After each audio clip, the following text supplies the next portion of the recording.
नमस्कार दोस्तों, crazy classes of education में आपका हार्दिक स्वागत है।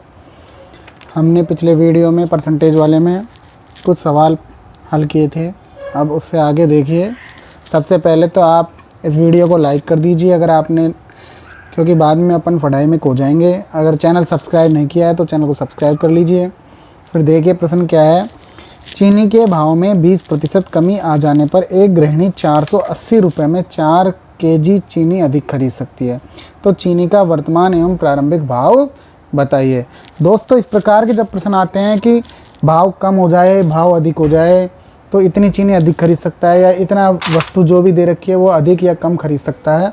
तो इस प्रकार के प्रश्नों में आपको ये ध्यान रखना है कि देखो कि 480 रुपये में 4 किलो चीनी। तो फर्स्ट स्टेप जो लेनी है आपको, क्या करना है कि 480 रुपये में कितनी चीनी आ रही है, 4 किलो अधिक।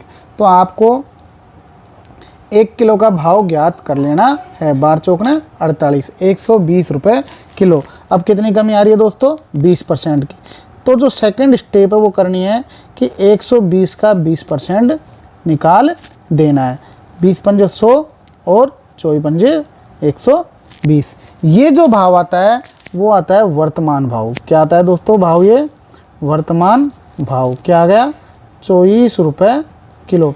4 का भाग अपन को सीधा 480 में 4 किलो चीनी दिखा रही है, तो 480 में 4 का भाग दीजिए, बार चौकना 48, 120, 120 का 20% निकाल लीजिए, बार दूनी 24। तो ये जो 24 रुपये किलो है ये वर्तमान भाव आ गया।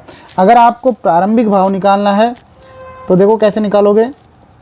प्रारंभिक भाव, ये वर्तमान भाव तो आ गया। प्रारंभिक भाव पहले क्या था, भाव 100 रुपये किलो। अब पहले, बाद में क्या हो गया, 80 रुपये किलो। ठीक है, अपन को पहले का भाव निकालना है तो 24 गुणा पहले का निकालना है तो पहले की संख्या ऊपर 100/80।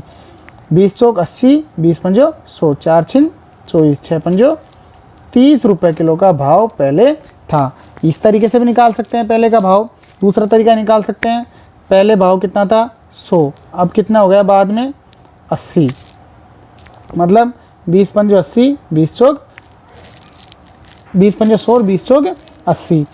पहले वर्तमान भाव क्या है, 24 रुपये किलो। मतलब 4 यूनिट बराबर 24, तो 1 यूनिट बराबर 4 छिन 24। तो पहले भाव क्या था, 5 यूनिट, तो 5 यूनिट बराबर 30। दोनों ही तरीके से आप प्रारंभिक भाव निकाल सकते हो, इस तरीके से भी और इस तरीके से भी। ठीक है दोस्तों, ऐसा ही एक और प्रश्न देखिए क्या कह रहा है। चीनी के मूल्य में 20% वृद्धि हो जाने पर एक व्यक्ति 480 रुपये में 6 किलो चीनी कम खरीद पाता है। देखिए दोस्तों, पिछले क्वेश्चन में भाव में कमी हुई थी, अब हो गई वृद्धि। मतलब 100 रुपये किलो अगर भाव था तो अब 120 रुपये किलो भाव हो गया। देखो वही फर्स्ट स्टेप अपन को लेनी है। 480 रुपये किलो में कितनी चीनी आ रही है अधिक, 6। 1 किलो का भाव निकल गया 6 8 48, 80 रुपये किलो। अब देखिए दोस्तों, 80 रुपये किलो निकल गया। सेकंड स्टेप क्या लेंगे, कितनी वृद्धि हो रही है, 20% की, तो इसका 20% निकाल लेंगे। 2 जीरो से 2 जीरो कट गई, 8 दूनी 16। ये क्या हुआ आया है दोस्तों, वर्तमान भाव। क्या आया दोस्तों, वर्तमान भाव क्या आ गया, 16 रुपये किलो। ठीक है दोस्तों, अब प्रारंभिक भाव पूछ रहा है तो वर्तमान में क्या है भाव। अगर 20% की वृद्धि हो गई और पहले कितना था 100, पहले 100 था तो वर्तमान में 20% की वृद्धि हो गई। तो 16 गुणा पहले का पूछ रहा है तो पहले का अपन ऊपर रखते हैं। ठीक है दोस्तों, 0 से 0 कट गई, 2 पंजो 10, 2 छिन 12, 3 दूनी 2 तिया 6 और 2 8 16, 40/3 रुपये प्रति किलो चीनी का प्रारंभिक भाव आ गया। ऐसे भी कर सकते हैं और यूनिट सिस्टम से भी अपन कर सकते हैं। कैसे, वर्तमान भाव कितना है, पहले का 100 है तो वर्तमान में कितना हो गया 120। 20 पंजे 100 और 20 छकी 120। वर्तमान भाव ज्ञात किया अपन ने, 6 यूनिट बराबर 16 रुपये किलो, तो 1 यूनिट बराबर 16/6, तो 5 यूनिट बराबर 16/6 गुणा 5, 3 दूनी 6, 2 तिया 6 और 8 दूनी 16, वही 40/3 रुपये पर केजी भाव आ गया। अपन इस तरीके से भी कर सकते हैं और इस तरीके से भी हल कर सकते हैं। देखिए दोस्तों, आगे का क्वेश्चन क्या कह रहा है, 9 ml सेविंग लोशन में जिसमें 50% एल्कोहल है, कितने मिलीलीटर पानी मिलाएं कि नए मिश्रण में 30% एल्कोहल हो। देखिए दोस्तों, इसमें आपको क्या करना है, पहले देखना है कि एल्कोहल और पानी, दो चीज़ों का मिश्रण है, एल्कोहल का और पानी का। फर्स्ट कंडीशन ये क्या कह रहा है कि 50% एल्कोहल, तो बताओ दोस्तों कितना पानी होगा, 50% ही पानी होगा।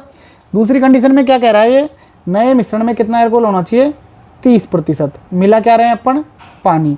तो इसमें ये ध्यान रखना है, जिसको मिलाना या घटाना है उसके साथ कुछ नहीं करते हैं, मिलाना घटाना है उसके साथ कुछ भी नहीं करना है आपको,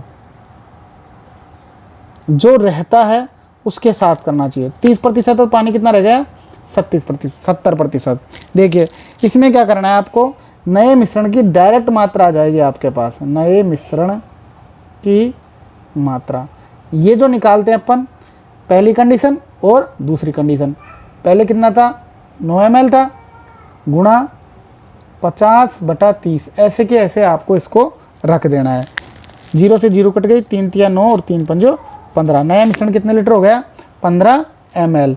कितना पानी मिलाया अपन ने, 15 - 9 = 6 ml। ये आंसर अपना आ गया दोस्तों। आ गई होगी समझ में, जितना एल्कोहल है उतना ही पानी है, एल्कोहल 30% हो गया तो पानी 70%। करना कुछ नहीं है, इसको ऐसे कैसे बट्टे में रख देना है, नए मिश्रण की मात्रा आ जाएगी दोस्तों।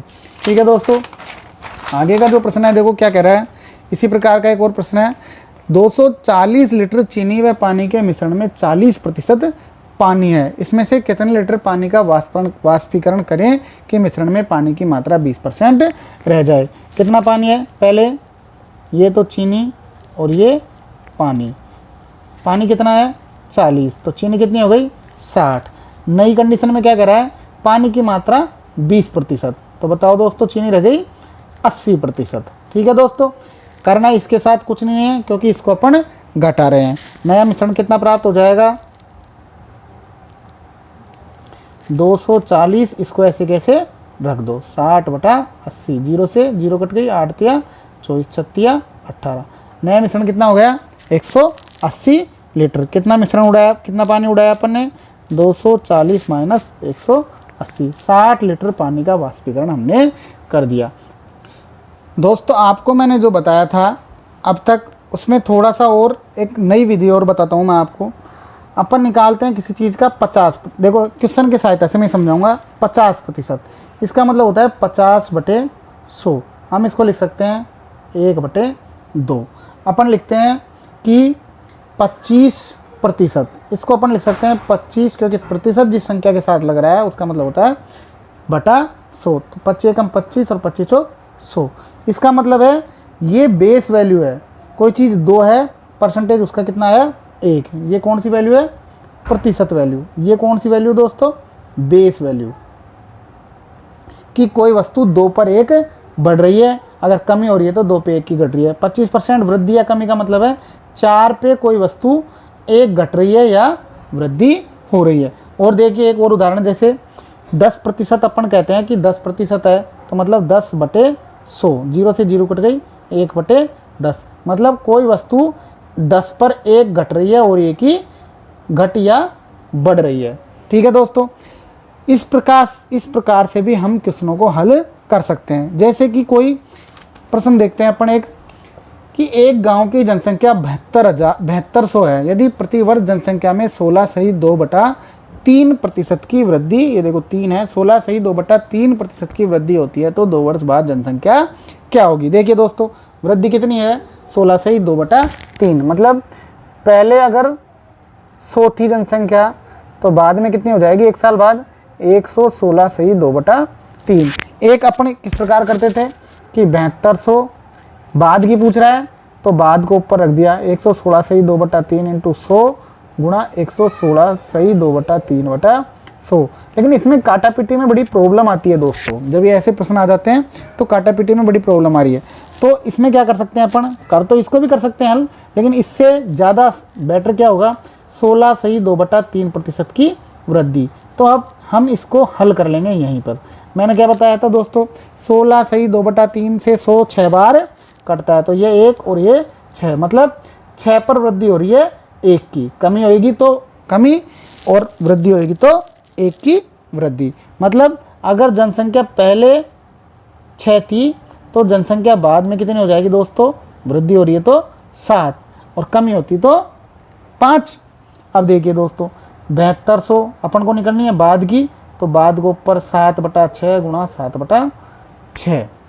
ठीक है दोस्तों, ये बाद की जनसंख्या, ये पहले की, बाद की पूछ रहा है तो बाद को ऊपर रखना है। 6×6 36, 36 दूने 72, 200, 7 7 49, 49 दूने 9800 आ जाएगी। अगर हमको इसमें 10% वृद्धि होती है तो भी हम हल कर सकते हैं। क्यों, कैसे, 100 है तो कितनी हो जाएगी 110, कितनी वृद्धि हो रही है 10%, तो इसको ऐसे हल कर लो 10/100, मतलब 10 पर 1 की वृद्धि और 10 पर 1 की कमी। मतलब अगर कमी मान लो, इसमें कमी हो रही है तो पहले अगर 10 थी तो बाद में कितनी हो जाएगी दोस्तों, 1 की कमी, कितनी हो जाएगी 9। मतलब जनसंख्या अगर पहले 10 थी तो बाद में 1 की कमी होने के बाद ये 9 हो जाएगी। और वैसे ही इसको हल कर सकते हैं, जैसे कि अपन इसको हल करते थे कि पहले 100 है तो बाद में 110, पहले 100 है तो बाद में 110। इसी प्रकार हम हल कर सकते हैं। एक और सवाल देखिए दोस्तों, आगे क्या कह रहा है, अगर किसी, देखिए आयत की लंबाई और चौड़ाई संबंधित सवाल है। अगर किसी आयत की लंबाई 37.5% बढ़ा दे, मतलब लंबाई कितनी बढ़ा दे 37.5%। देखो इसको भी हल करो पहले, 37.5/100, 37 दूना 74 और 1 75/2 गुणा 100, 25 × 75 और 25 × 100, 3/8। मतलब अगर पहले 8 है तो उसमें 3 की वृद्धि हो गई, पहले कितनी है 8 और बाद में 3 की वृद्धि हो गई, तो दोस्तों कितनी हो गई 11। मतलब लंबाई पहले कितनी थी 8, अब 37.5% की वृद्धि हुई तो कितनी हो गई 11। ठीक है दोस्तों, आगे ये समझ में, क्योंकि 8 पे 3 की वृद्धि हो रही है या फिर 3 की कमी, इसमें वृद्धि दे रखी है तो अपन ने 8 के 3 की वृद्धि कर दी। फिर क्या कह रहा है, चौड़ाई 20% घटा दे। 20 को हल कीजिए दोस्तों, 20 पंजो 100, चौड़ाई कितनी है 5 पहले, अब कमी कितने की हो रही है 1 की, तो कितनी होगी दोस्तों 4।